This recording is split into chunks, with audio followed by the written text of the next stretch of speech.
হ্যাঁ বন্ধুরা, তোমরা সবাই কেমন আছো? আমিও খুব ভালো আছি, আশা করছি তোমরাও ভালো আছো। তো আজকে চলো একটুখানি তোমাদের সাথে এলাম।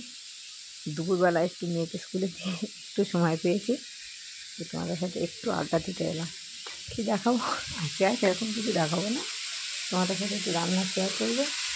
তো কী রান্না করবো বলো তো? সেরকম কিছু জোগাড় করতে পারিনি। মেয়ের পরীক্ষা বলতে পরীক্ষার রুটিন দেওয়া হয়ে গেছে, অ্যাডমিটের ডেটও বলে দিয়েছে। ভাবলাম সেরকম তো তোমাদের সাথে দু একদিন বাড়িতে আসা হয়নি, তো একটু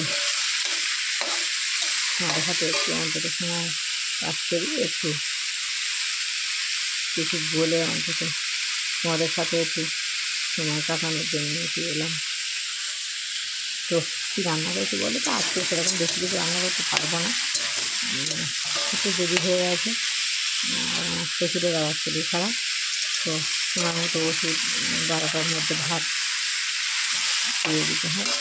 তো দেখো আমি কী রান্না করছি।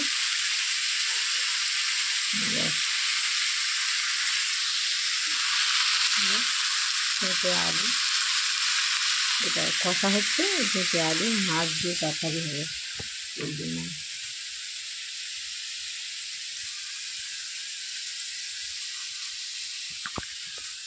ভেজে রেখেছি। দেখো মাছ ভেজে রেখেছি, এটা তরকারি হবে। পেঁপেটা করছি, পেঁপে তো খুব হালকা সবজি, মানে খুব পাতলা তরকারি করতে হয়। তো ওই ছেড়ে দিয়ে তেলের উপরে একটু কাঁচা লঙ্কা আর গোটা দিয়ে পেঁপে আলুটা করছি। তারপর যেমন দেয় নর্মাল রান্না সেগুলো দিয়ে তরকারি হবে একটু। এটা নিংড়ে মাছের ঝাল হচ্ছে, একটু দেখাই।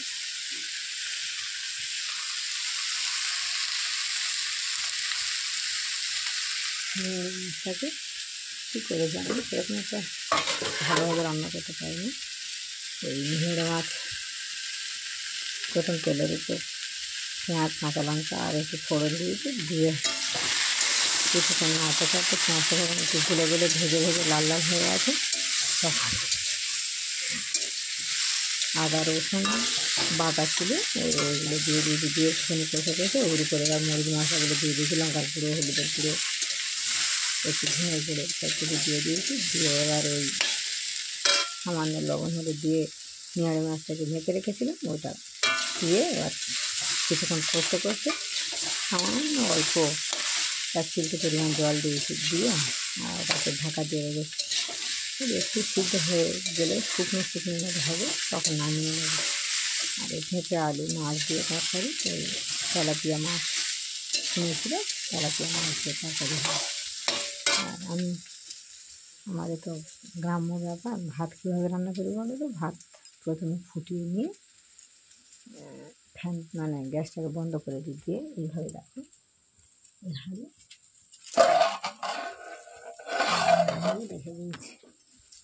নামিয়ে রেখে দিলে কী হবে, গ্যাসটা একটু কম পুড়বে আর ভাতটা অনেকটা ফুটকে তৈরি হয়ে যাবে।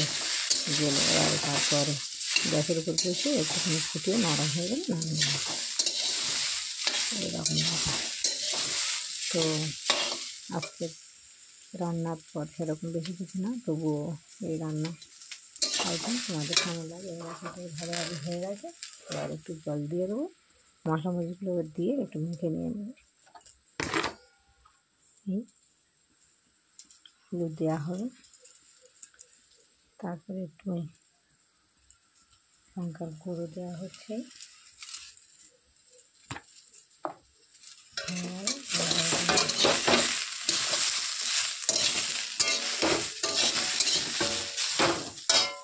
কষা হচ্ছে। আর এই যে লবণ দেওয়া হবে, লবণ দিয়ে কষতে হয়ে গেছে প্রায় কষানো।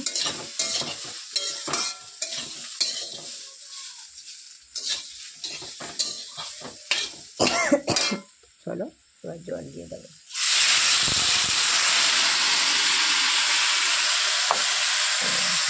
কেমন লাগবে তোমাদের রান্নার আইটেম আবার হয়ে গেলে যদি আমি সময় পাই তোমাদেরকে ব্লগে এসে একটু দেখিয়ে দেবো। তো আমার সাথে থেকে আমার পাশে থেকে একটু লাইক করে, একটু সাবস্ক্রাইব করে, কমেন্ট করে, প্লিজ আমিও তোমাদের সাথে একটু উঠতে চাই। টাটা।